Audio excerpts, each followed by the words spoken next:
Venezia. Incidente mortale lungo la statale Triestina questa mattina attorno alle 9. Un furgoncino commerciale si è schiantato contro una betoniera poco prima della curva che porta al Montiron, subito dopo il distributore di benzina. A perdere la vita l'autista del furgone, un artigiano di 67 anni di Ponte Crepaldo, a Eraclea. Impressionante la scena che si è presentata ai soccorritori. Il mezzo si è incastrato sotto il muso della betoniera, i rottami sparsi dappertutto. Per estrarre la vittima dalle lamiere ci sono volute diverse ore. La circolazione è stata bloccata all'altezza della rotonda della tangenziale e dalla parte opposta al traffico deviato verso Quarto d'Altino. San Stino di Livenza. 6 persone sono rimaste ferite in un incidente tra 2 autovetture avvenuto sull'autostrada A4 Venezia-Trieste tra i caselli di Porto Gruaro e San Stino, in direzione del capoluogo giuliano. Le conseguenze più gravi sono state riportate da un bimbo di 2 anni che è stato trasportato d'urgenza in ospedale con l'elicottero del 118. Con lui sono ricoverati al nosocomio di Porto Gruaro altri 5 feriti, 2 adulti ed un altro bambino, tutti di nazionalità straniera. Lo scontro tra le 2 auto, una con targa romena, l'altra moldava, ha coinvolto parzialmente altri 4 mezzi in transito, nessuno dei quali ha riportato danni seri.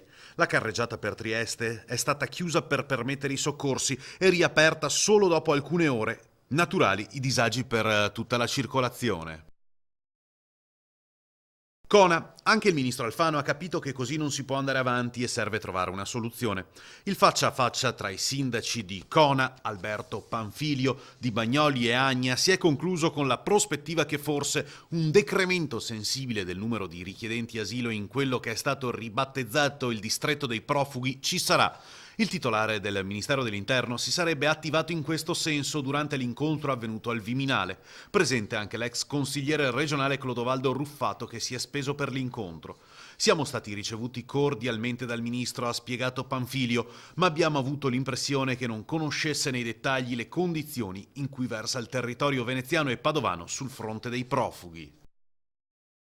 Quarto d'Altino. Bombolette e spray alla mano si erano resi autori di un'incursione avvenuta il 19 luglio scorso, imbrattando alcuni muri e un'auto privata con segni di colore nero. La loro impunità è durata poco perché nelle settimane successive i carabinieri di Meolo hanno identificato i 5 ragazzi ventenni, tutti di sesso maschile e di varia origine, italiani, rumeni e ucraini. Sono stati denunciati.